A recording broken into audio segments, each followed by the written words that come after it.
Brought to you by KR Mangalam University. We provide you the platform to turn your dreams into reality. Give wings to your aspirations with KR Mangalam University. नमस्कार दोस्तों, आप crime तक देख रहे हैं। पाकिस्तान का झूठ बेनकाब हो गया।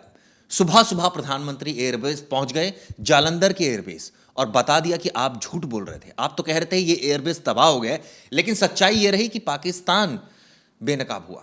प्रधानमंत्री ने वहां सैनिकों से मुलाकात की, उनका हौसला अफजाई किया, भारत माता की जय बोली।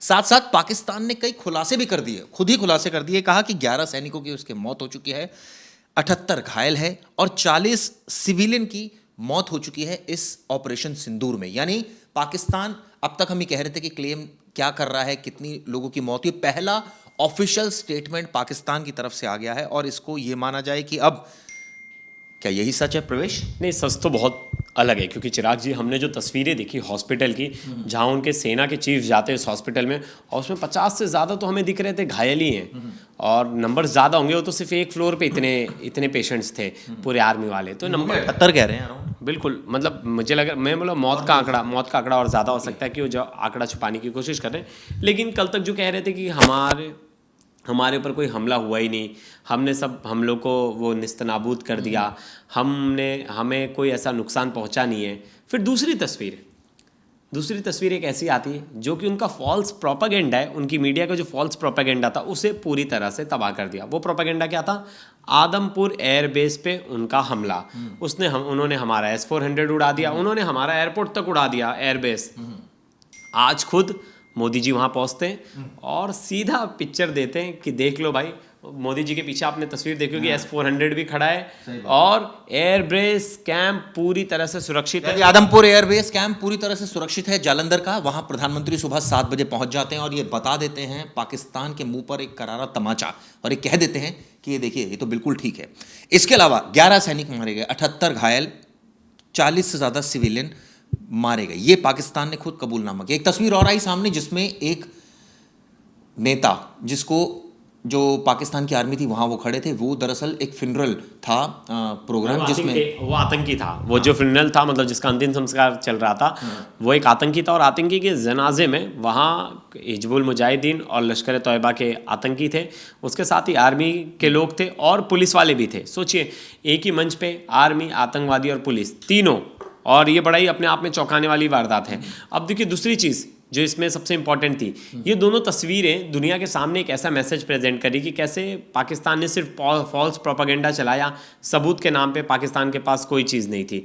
भारत ने हर चीज़, हर जो शब्द बोले गए भारत की तरफ से, वो ऑफिशियल स्टेटमेंट के प्रॉपर सबूत थे और उनको प्रॉपर विजुअलाइज किया गया, दिखाया गया। ये देखो, फोटोग्राफ्स, वीडियो, ये सब चीज़ें हैं जिसको पाकिस्तान दरकिनार नहीं कर पाया। 6 और 7 की जो कार्रवाई हुई थी उस पर इंटर सर्विसेज पब्लिक रिलेशन, जो कि पाकिस्तान की है, उसका एक बयान आया। उसने कहा है कि भारतीय कार्रवाई के जवाब में इन्होंने ऑपरेशन बुनियान उन मार्सर्स चलाया था।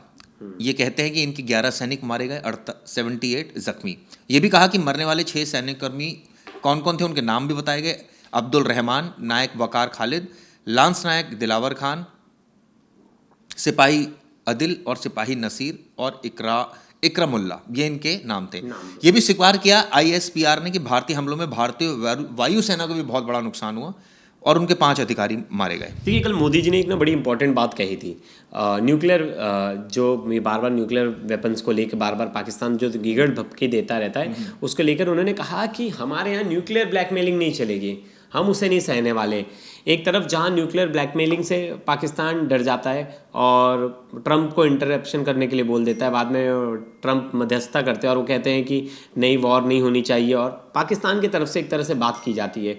हाँ, भारत ने तो कोई प्रस्ताव रखा नहीं था, भारत की तरफ से कभी कोई मीडिएशन का प्रस्ताव ट्रंप के पास नहीं रखा गया था। ट्रंप पाकिस्तान की तरफ से आते कहते हैं कि दोनों देश हैं, दोनों देश में अगर वॉर होती है, न्यूक्लियर वॉर होती है, तो इससे बहुत बड़ा नुकसान होगा, सिर्फ भारत पाकिस्तान को नहीं होगी, बाकी देशों पर भी होगा। तो उसमें ट्रंप अपना, वो कहते हैं ना, अपना सिक्का चलाने की कोशिश करते, क्रेडिट स्कोर बढ़ाने की कोशिश करते कि क्रेडिट ले लो इस मामले में और शायद मेरी छवि और ज़्यादा बढ़ जाए। लेकिन जो सच्चाई है वो तो है, हमने अपना ऑपरेशन भी कर लिया, हमारा मकसद भी पूरा हो गया। और हमें इस समय यूएस के जो प्रेसिडेंट ने एक बात बोली वो बड़ी अजीब थी। उन्होंने कहा कि मैं तो दोनों को कहा कि मैं व्यापार बंद कर दूंगा, वरना मान जाओ और मान गए। व्यापार बंद करते तो नुकसान क्या यूएसए को नहीं होता? यूएसए को बहुत बड़ा नुकसान होता। देखिए कैसे बैकफुट पे आ जाता है यूएस। मतलब ट्रम्प की तो कोई आइडियोलॉजी ही नहीं है। मैं बताना चाहूँगा कैसे। कुछ दिन पहले तक वो चाइना का उन्होंने टैरिफ लगा दिया चाइना पे इतना ज़्यादा। अब इन्होंने वापस से 9 दिन के लिए इन्होंने टैरिफ सेम कर दिया, वापस से कम कर दिया 30 और 20% और 20% दोनों ने कर दिया है। पता ही है, एक तरफ आप पहले 120% 200% तक लेके चले गए टैरिफ, फिर आप अचानक से कम कर देते हो, तो कहीं आपकी स्ट्रैटेजी फेल हो रही है ना। आप ये एक मैसेज देना चाहते हैं कि ट्रेड वॉर ही सबसे बड़ा वॉर है, लेकिन ट्रेड वॉर जैसा कोई चीज़ एग्जिस्ट ही नहीं करती। ट्रेड वॉर में आपने क्या कर लिया? आपने चाइना का तो कुछ बिगाड़ नहीं लिया, चाइना जैसा है वैसा ही है। चाइना ने उल्टा आपके प्रोडक्ट्स का ही कॉपी बनाना शुरू कर दिया, आपके प्रोडक्ट्स ही मार्केट में बेचने शुरू कर दिए जो कंपनी वहाँ से जा रही थी। तो चाइना को कोई बड़ा इम्पैक्ट नहीं पड़ा चिराग जी, बिल्कुल इम्पैक्ट नहीं पड़ा। अब इन्हें चाइना के सामने एक तरह से देखा जाए तो ये बैकफुट पे चलेगा और इन्होंने अपने वापस से लेकिन आज एक जो अनोखी चीज़ हुई वो ये हुई कि आज सेना की कोई प्रेस कॉन्फ्रेंस नहीं हुई, आज विदेश मंत्रालय की कोई प्रेस कॉन्फ्रेंस नहीं, लेकिन कल मोदी जी खुद आए और उन्होंने तमाम बातें बोली। उन्होंने कहा कि देश इस समय यूनाइटेड है और ये भी यहाँ तक कहा कि गीदड़ भपकी से अब कुछ नहीं बनेगा और अब उसको यानी पाकिस्तान को उसके कामों की कसौटी पर मापा जाएगा। ऐसा नहीं कि भाई आप कुछ भी कह दिए, हम उसको चेक करेंगे, आप जो भी बात बोल रहे हैं वो कितनी उसमें सत्यता है। और उन्होंने कह दिया कोई कॉम्प्रोमाइज़ ही नहीं है भाई, कोई हमले से कोई कॉम्प्रोमाइज़ ही नहीं है। ये तो सिर्फ जो सीज फायर हुआ है ये आपकी तरफ से हमला हुआ तो हमारा उसके तरफ से एक उत्तर था। अब देखिए क्या बोला है वहाँ जहाँ आदमपुर पहुँचे थे कि हम घर में घुसकर मारेंगे, बचने का मौका भी नहीं देंगे। ये प्रधानमंत्री ने तो ये बोला है, लेकिन उससे पहले करके दिखाया है।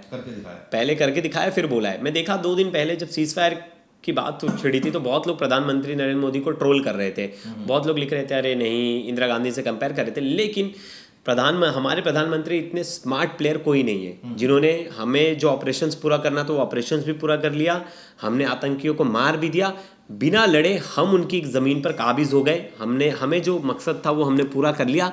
और उसके बाद अगर वॉर रुकती है तो इसमें तो सबका फ़ायदा है, हमारा तो फ़ायदा है ही, क्योंकि हमारा मकसद तो उन 26-21 ठिकानों को निस्तनाबूद करना है, ना कि हमारी उनकी आर्मी से लड़ाई करना है। इसके अलावा जब प्रधानमंत्री आदमपुर पहुंचे तो वहां कुछ ही दूरी पर भारत का मिसाइल डिफेंस सिस्टम S-400 तैनात था। हम बिल्कुल उनके पीछे नजर आ रहा है। उसकी हमने फोटोग्राफ्स भी देखी और ये क्लेम किया जा रहा था पाकिस्तान की तरफ से बार बार कि हमने S-400 उड़ा दिया तो ये क्या था? एयरबेस के पास। तो अरे झूठी खबरों का भंडार था पाकिस्तान के पास। और पाकिस्तान ने एक और दावा किया था, उसने आदमपुर में नष्ट करने का दावा किया था, जैसे प्रवेश बता रहे वो उसकी पोल खुल गई।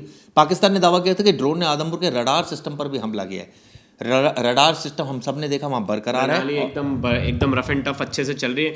वही पुराना रडार है जो पुरानी तस्वीर में था, ऐसा भी नहीं कि नया रडार लगा। पाकिस्तान ने दावा किया था कि मिसाइलों ने भारतीय वायुसेना के विमान को नष्ट कर दिया। कोई विमान वहां पर क्षतिग्रस्त नहीं, बिल्कुल नहीं, 0%। वहाँ कोई डैमेज का जरा सा भी तिनका भी नहीं दिखेगा। कई सारे एयर कर्मी मारे गए थे, ये भी बोला था उसने। अरे तो सब पूरे फॉल्स इन्फॉर्मेशन थी ना, ये फॉल्स इन्फॉर्मेशन वहाँ की मीडिया, वहाँ यहाँ तक कि सैटेलाइट तस्वीरें भी जारी की थी। और अगर पूछ लेते कि सबूत के नाम पे तो बोलते सोशल मीडिया पे देखा हूँ। हाँ, उनके मंत्री कहते हैं, उनके सोचिए उनके जब रक्षा मंत्री इस तरह का बयान देते कि मैंने सोशल मीडिया पे देखा है, तो मतलब आप उनसे क्या एक्सपेक्ट कर सकते हो? कुछ भी नहीं। ये यहाँ तक कहा था पाकिस्तान ने कि आदमपुर एयरबेस कई सालों से आउट ऑफ एक्शन था, जबकि सच्चाई है कि आदमपुर एक फ्रंट लाइन एयरबेस है जो मिशन के लिए तैयार और सक्रिय रहता है हमेशा, और हमेशा एक्टिव रहता है। आदमपुर बहुत बड़ा एयरबेस। सारे जो दावे थे पाकिस्तान के पूरी तरह से झूठे थे, और ये दुनिया के सामने चीज़ें सामने आ गई। तो भारत के ऊपर कोई कल को सवाल करता है तो उसे ये तस्वीर देख लेनी चाहिए कि भारत कितना ज़्यादा स्ट्रांग है।